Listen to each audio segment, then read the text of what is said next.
असम प्रदेश Bharatiya Janata party के अध्यक्ष शिवानंद सर्बानंद जी, हमारे वरिष्ठ नेता और यहां के लोकप्रिय सांसद श्रीमान कमिंद्र जी,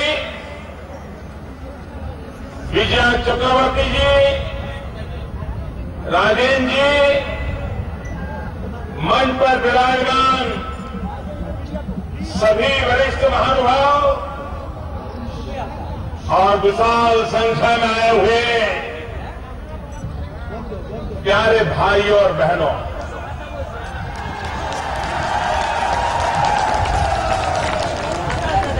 जितने लोग इस मैदान में हैं, उससे भी ज्यादा लोग मैदान के बाहर हैं।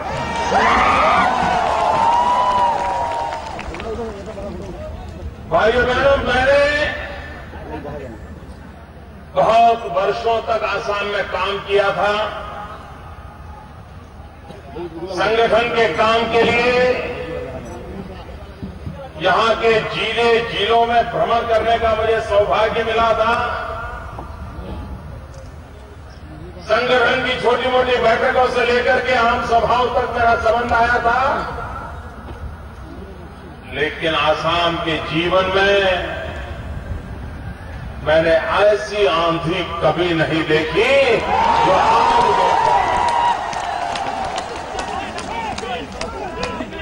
और लगता तो ऐसा है आज जो आंधी दिख रही है, चुनाव आते आते सुनामी में बदल जाएगी। आज तक किसी कोने में भी कांग्रेस नजर नहीं आएगी।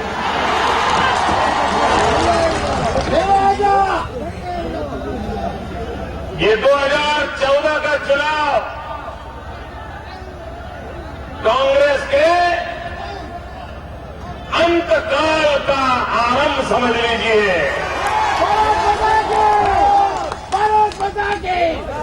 इस चुनाव में तो कांग्रेस कहीं नजर नहीं आएगी, लेकिन इस चुनाव के बाद पूरा हिंदुस्तान कांग्रेस मुक्त भारत बन जाएगा।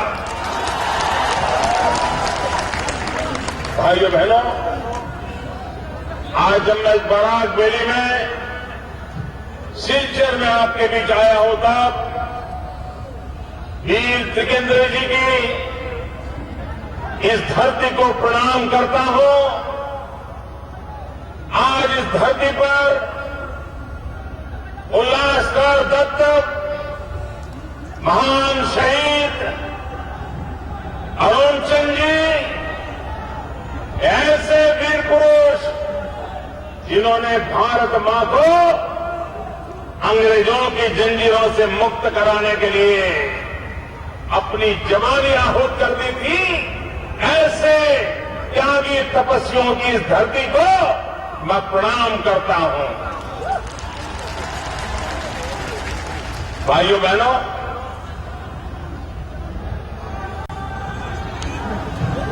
इस बार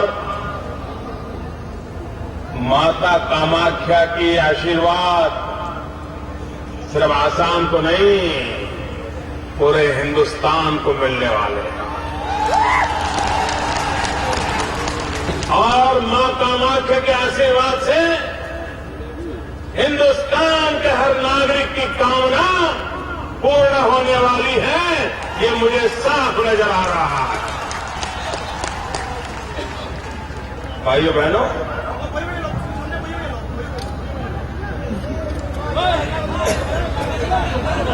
ये आसाम की दुर्दशा क्यों? आसाम के पास क्या नहीं है? इतनी प्राकृतिक संपदा है, इतने जल के भंडार है, इतनी खनिज संपदा है, पेट्रोलियम और गैस के भंडार भरे पड़े हैं, फिर भी मेरा आसाम गरीब है। किसने लूट लिया मेरे आसाम को?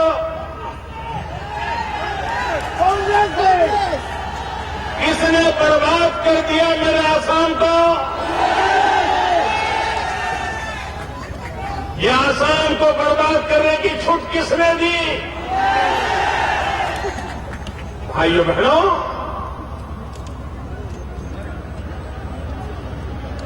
असम के बगल में बांग्लादेश है और गुजरात के पड़ोस में पाकिस्तान है।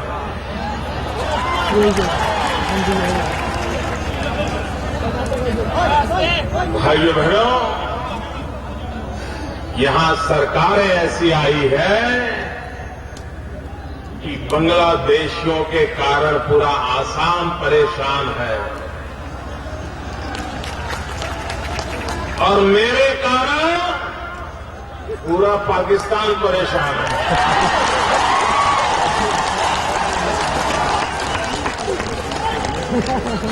अब मेरे आपको करना है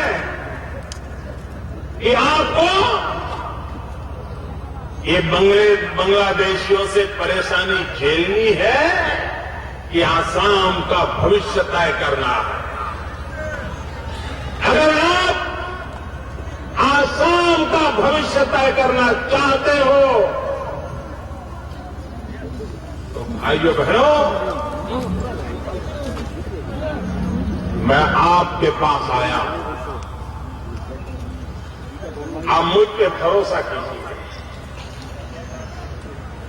दिल्ली में सरकार बनते ही यहां के आपके डिटेंशन कैंप मैं खत्म न कर दूं तो मुझे कहना।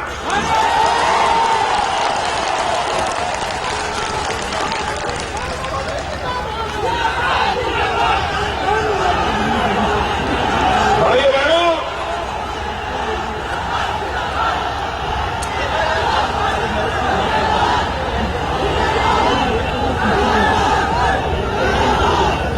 भाइयों बहनों, मैं सब यहां आए हुए भाइयों बहनों को आज वचन देता हूं, जिस अर्जुन नमसूत्र ने बलिदान दिया है, अपने हकों के लिए आत्मदान किया था 1 साल पहले, अर्जुन नमसूत्र उसने बलिदान दिया। क्या उसका बलिदान बेकार जाने देंगे? क्या अर्जुन का बलिदान बेकार जाने देंगे? भाइयों बहनों, हम सब अर्जुन का स्मरण करें और जिस प्रकार से वोट बैंक की राजनीति में डूबी हुई असम की सरकार ने डिटेंशन कैंप के नाम पर मानव अधिकारों का हनन किया। अर्जुन जैसे व्यक्तियों को हत्या के लिए लड़ना पड़ा, जीना मुश्किल कर दिया। अब तब जाकर के अर्जुन ने बलिदान दे दिया। अर्जुन खुद के लिए नहीं मरा है, डिटेंशन कैंप में बैठे हुए लाखों लोगों के अधिकार के लिए मरा। भाइयों बहनों, यहां पर एक डी वोटर का तूफान चल रहा है। जहां कांग्रेस को लगे कि चुनाव हार जाएंगे, डी वोटर का थप्पा लगा दो, उसके मताधिकार को छीन लो। मैं भारत के इलेक्शन कमीशन से आग्रह करता हूं, निष्पक्ष और न्यायी चुनाव के लिए ये राजनीतिक कारणों से चुने हुए लोगों को डी वोटर का थप्पा लगाया गया है। इस चुनाव के पहले इलेक्शन कमीशन इस थप्पे को हटाएं, उनको वोट का अधिकार दें। भाइयों बहनों, बांग्लादेश से जो घुसपैठी आए हैं उनको बाहर भेजना चाहिए कि नहीं भेजना चाहिए? जरा पूरी ताकत से बोलो ना, भेजना चाहिए कि नहीं भेजना चाहिए? भेजना चाहिए कि नहीं भेजना चाहिए? भाइयों बहनों, बांग्लादेश से दो प्रकार के लोग आए हैं। एक लोग राजनीतिक षड्यंत्र के तहत आए हैं, कुछ लोगों की राजनीतिक डिजाइन को पार पूरा करने के लिए आए हैं, और दूसरे वो लोग हैं जिन्हें बांग्लादेश में जीना मुश्किल कर दिया गया है। उनका जीवन बर्बाद कर दिया गया है, उनकी बहन बेटियों की इज्जत सलामत नहीं है। मैं 125 करोड़ देशवासियों से पूछना चाहता हूं, क्या गुनाह है बांग्लादेश में रहने वाले उन परिवारों का जिनकी जवान बेटियों पर बलात्कार किए जाते हैं, जिनके घर जमीन लूट ली जाती है, वहां से उसे खदेड़ दिया जाता है। जो कल तक हमारा था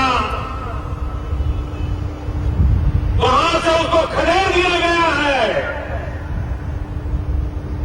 उस हिंदू जाएगा तो कहां जाएगा?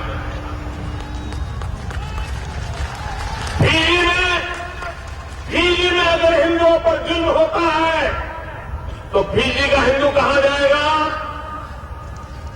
कहां जाएगा? हिंदुस्तान में आएगा कि नहीं आएगा? कहां जाएगा? मॉरिशस में अगर हिंदुओं पर जुल्म होगा, हिंदू कहां जाएगा? अमेरिका में हिंदुओं पर जुल्म होगा, कहां जाएगा? दुनिया के किसी भी देश में किसी भी रंग का पासपोर्ट क्यों न हो, लेकिन अगर दुनिया के किसी देश में हिंदुओं को खदेड़ दिया जाएगा तो उसके लिए तो एक ही जगह बची है, वो वहीं चला आएगा। क्या भाइयों बहनों,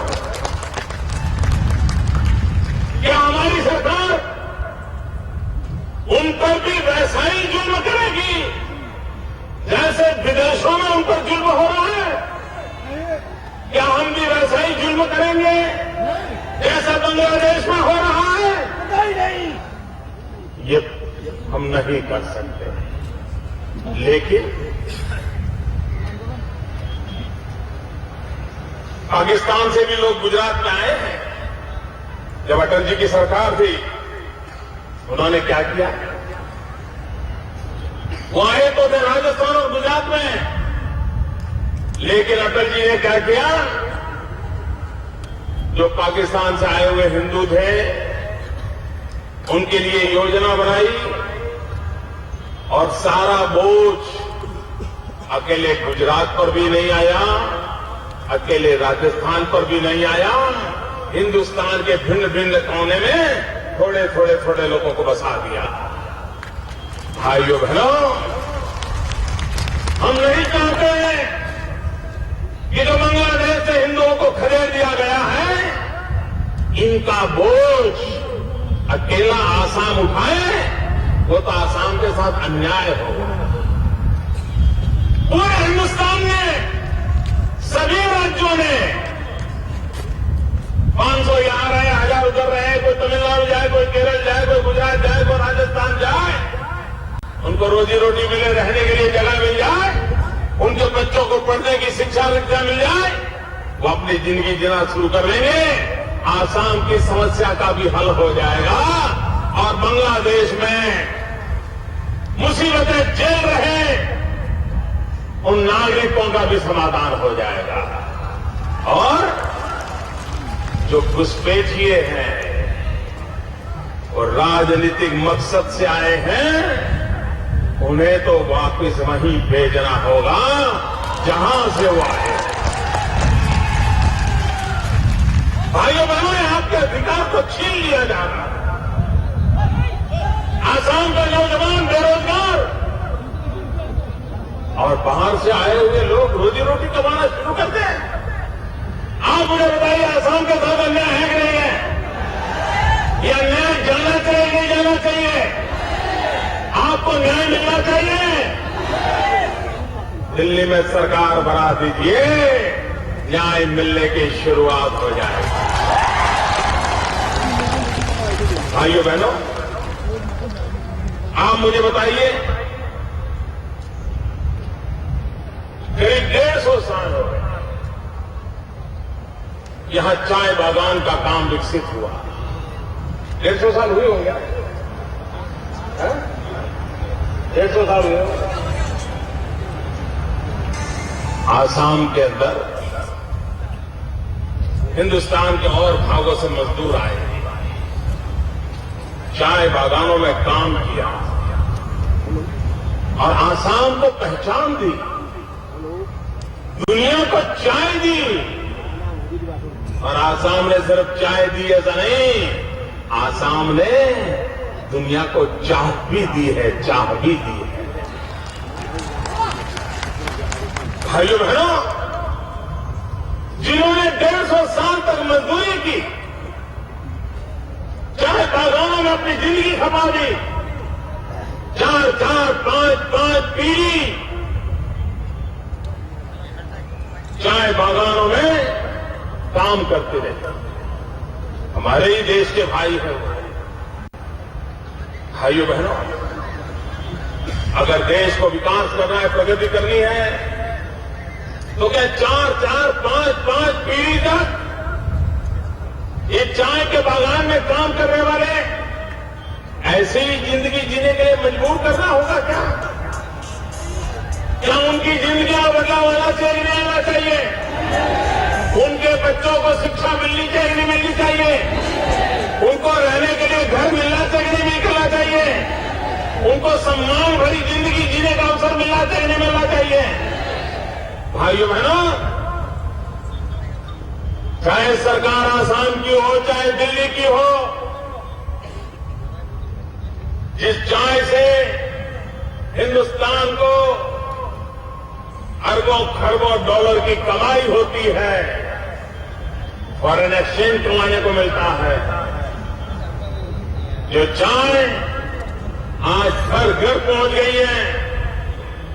भाइयों बहनों, ये दायित्व बनता है दिल्ली की सरकार का, ये दायित्व बनता है आसाम सरकार का। ये चाय बागान के पीढ़ी दर पीढ़ी काम करने वाले जो मजदूर हैं, उनको उनका हक मिले, उनकी क्वालिटी ऑफ लाइफ में परिवर्तन आए, उनके बच्चों को शिक्षा दीक्षा मिले, बीमारों को दवाई मिले। भाइयों बहनों, दिल्ली में भाजपा की सरकार बनेगी, हम इन चाय बागान के कामदारों के लिए अलग एक बोर्ड की रचना करेंगे, उनके विकास के लिए योजनाएं बनाएंगे, उनके जीवन में बदलाव आए। इस काम को हम पूरा करने का इरादा लेकर के चल रहे हैं। भाइयों बहनों, अगर आसाम के जीवन में बदलाव लाना है, मैं तो हैरान हूं। आसाम एक ही प्रदेश, चाय के बाग एक ही प्रकार के, चाय के बगीचों में काम करने वालों का काम भी एक ही प्रकार का, मेहनत भी समान प्रकार की। लेकिन भाइयों बहनों, ये ब्रह्मपुत्रा का बराक से झगड़ा क्यों? ये कांग्रेसी लोग देखिए, बराक को ब्रह्मपुत्रा से लड़ा रहे हैं, ब्रह्मपुत्रा को बराक से लड़ा रहे हैं। ये एक अंदर भीतर भीतर भीतर लड़ाई कराने वाले लोग, इनसे आसाम को बचाना है। क्या कारण है कि ब्रह्मपुत्र वैली में चाय के बगीचे में काम करने वाले को उसकी मेहनत का एक प्रकार का पैसा मिले, और बराक वैली में चाय के बागों में काम करने वाले मजदूर को कम पैसे मिले। ये भेदभाव क्यों? ये भेदभाव है कि नहीं है? जरा जोर से बोलिए ना, ये भेदभाव है कि नहीं है? ये भेदभाव किसने किया? ये भेदभाव किसने किया? सबको समान मिलना चाहिए, नहीं मिलना चाहिए? जो ब्रह्मपुत्र के मजदूरों को मिलता है वो बराक के मजदूरों को मिलना चाहिए, नहीं मिलना चाहिए?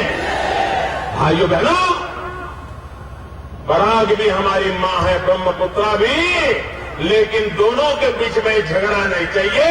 ये कांग्रेस झगड़े कराती है, इस झगड़ों से मुक्ति पाना हमारा काम। अरे क्यों कर रहे हैं? इसके कारण क्या हुआ है?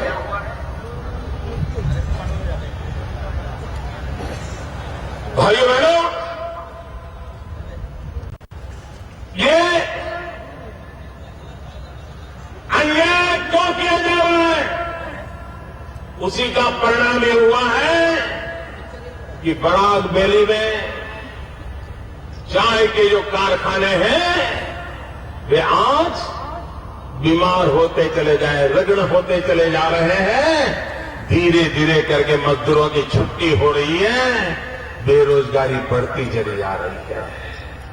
भाइयों बहनों, एक ही राज्य की सरकार ऐसा भेदभाव करने के लिए सोच भी कैसे सकती है? शर्म आनी चाहिए कांग्रेस के मित्रों, शर्म आनी चाहिए। क्या राजनीति आपकी इतनी गई बीती है कि आपको बांग्लादेशी तो अपने रखते हैं, लेकिन चाय के बागान में काम करने वाले, आसाम का भला करने वाले लोग अपने नहीं लगते हैं।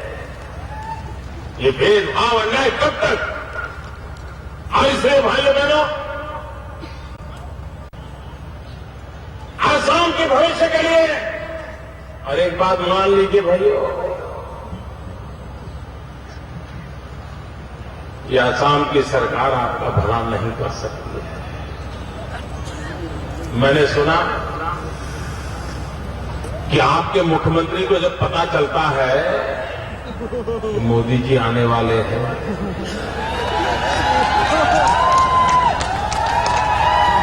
तो उनकी नींद हराम हो जाती है। और मैंने सुना है 2 दिन पहले आए थे, और जो काम 3 साल से नहीं कर रहे थे फिर से उसकी घोषणाएं करने लगे। उनको लगा कि कोई आएगा, हिसाब मांगेगा, जवाब क्या दूंगा। अरे मुख्यमंत्री जी, वादे तो आपने चुनाव के समय में भी कितने किए थे? मुझे बताइए, ये डिटेंशन कैंप खत्म करने का वादा उन्होंने किया था नहीं किया था? जरा बोलो तो, किया था नहीं किया था? और आपने भरोसा किया, उन पर वोट दे दिए, और आपको कुछ मिला क्या? ये कांग्रेस वालों पे कभी भरोसा मत करो। वो 60 साल से वादे करते आए हैं, चुनाव के समय गुमराह करते आए हैं, और आपको बर्बादी करने के सिवाय उनके पास कोई एजेंडा नहीं। आइए बहनों, ये पूरा हमारा नॉर्थ ईस्ट, ये हमारी अष्टलक्ष्मी है। और भाइयों बहनों, जहां लक्ष्मी होती है ना, वहीं तो संपत्ति होती है।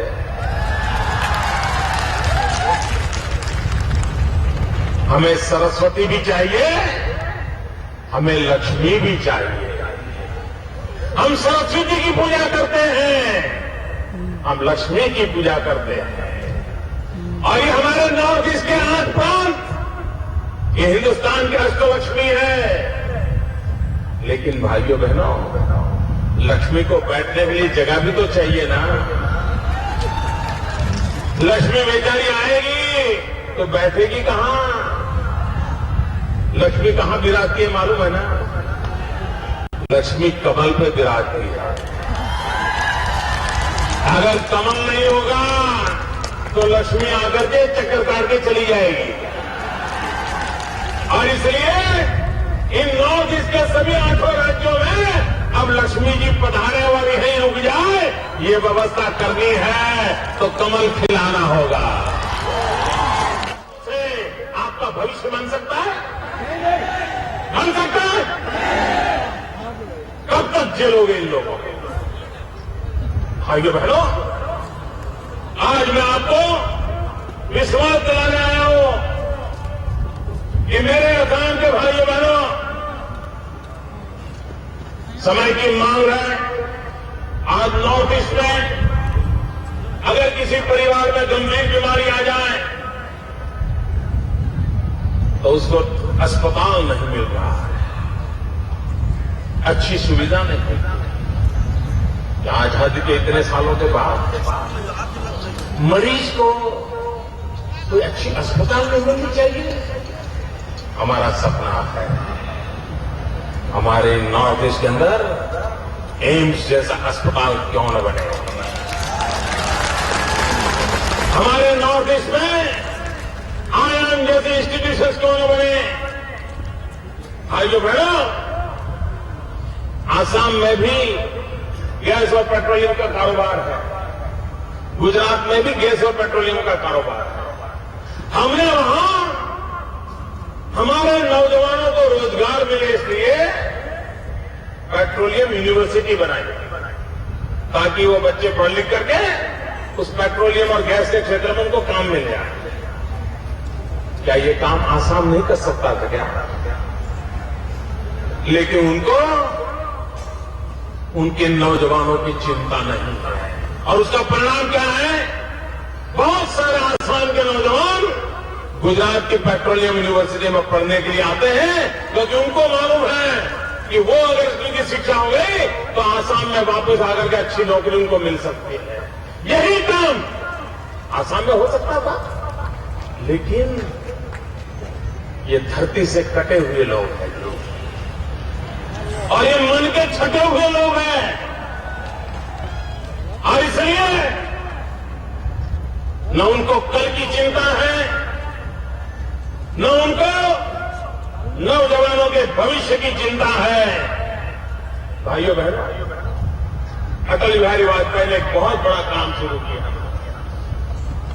और ये मेरा सौभाग्य था कि उसका भूमि पूजन मैंने किया था।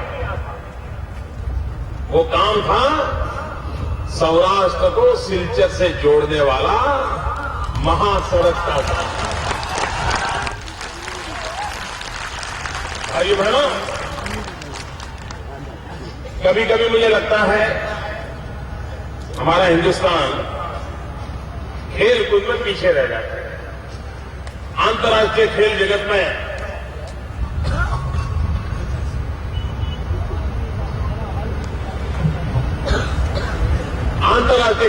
ओलंपिक में